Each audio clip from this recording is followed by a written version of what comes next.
जय माता की। नवा अध्याय निशुंभ वध। मैं अर्धनारीश्वर के श्री विग्रह की निरंतर शरण लेता हूँ। उसका वर्ण बंदूक पुष्प और सुवर्ण के समान रक्तपीत मिश्रित है। वह अपनी भुजाओं में सुंदर अक्षमाला, पाश, अंकुश और वरद मुद्रा धारण करता है। अर्धचंद्र उसका आभूषण है तथा वह तीनों नेत्रों से सुशोभित है। राजा ने कहा, भगवान, आपने रक्तबीज के वध से संबंध रखने वाली देवी के चरित्र का यह अद्भुत महादैत्य मुझे बतलाया। अब रक्तबीज के मारे जाने पर अत्यंत क्रोध में भरे हुए शुंभ और निशुंभ जो कर्म किए उसे भी मैं सुनना चाहता हूँ। ऋषि कहते हैं, राजन, युद्ध में रक्तबीज तथा अन्य दैत्यों के मारे जाने पर शुंभ और निशुंभ की क्रोध की सीमा नहीं रही। अपनी विशाल सेना इस प्रकार मारी जाती देख निशुंभ अमर्ष में भरकर देवी की ओर दौड़ा। उसके साथ असुरों की प्रधान सेना थी।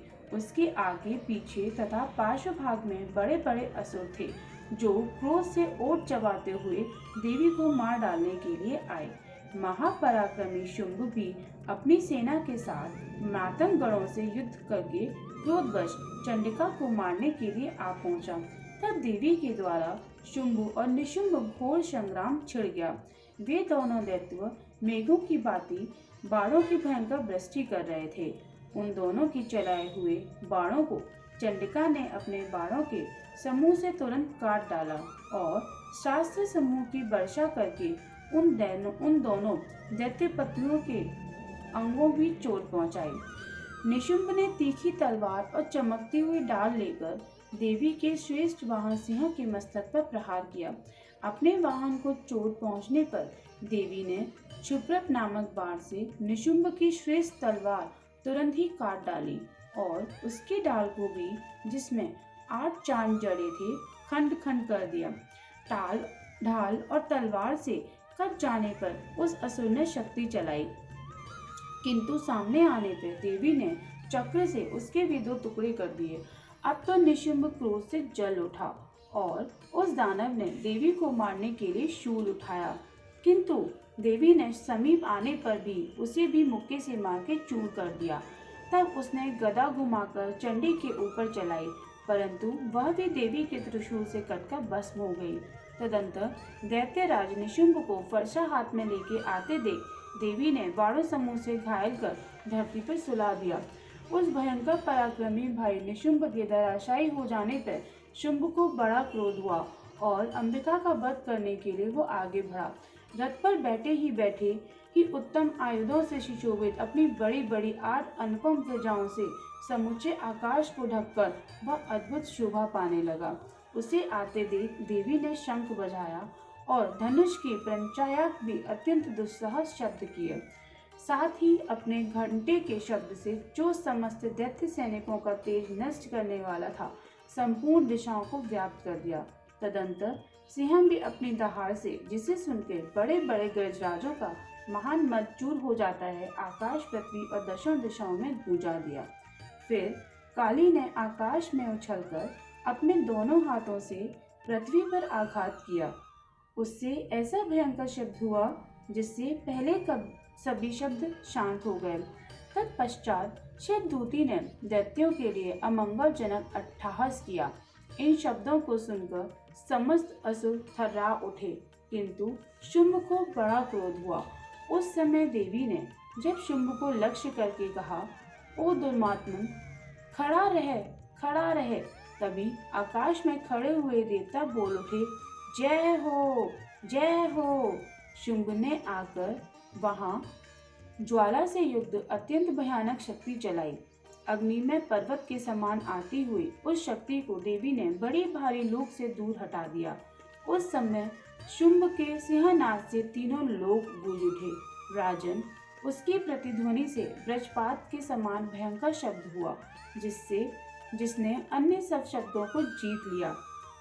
शुंभ के चलाए हुए बाणों के देवी ने और देवी के चलाए हुए बाणों के शुंभ ने अपने भयंकर बाणों द्वारा सैकड़ों और हजारों टुकड़े कर दिए। तब क्रोध में भरी हुई चंडिका ने शुंभ को शूल से मारा। उसके आघात से मूर्छित वो पृथ्वी पर गिर पड़ा।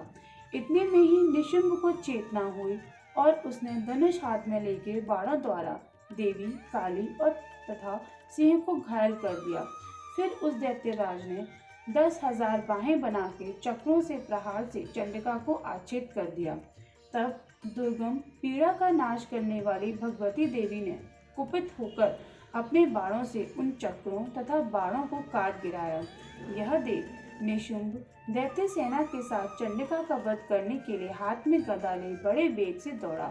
उसके आते ही चंडी ने तीखी धार वाली तलवार से उसकी गदा को शीघ्र ही काट डाला। तब उसने शूल हाथ में ले लिया।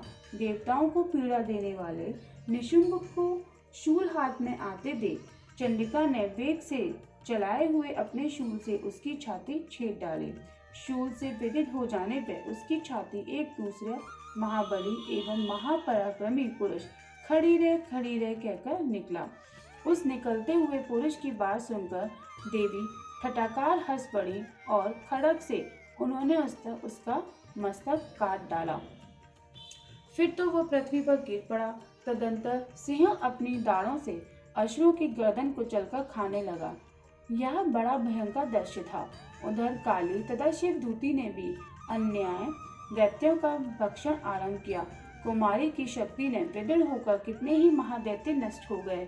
ब्रह्माणी के मंत्रपूत जल से निस्तेज होकर कितने भी भाग खड़े हुए। कितने ही दैत्य माहेश्वरी के त्रिशूल से छिन्न भिन्न हो धराशायी हो गए। वाराही के त्रिथुंड से आघात से कितनों का पृथ्वी पर कचूमर निकल पड़ा।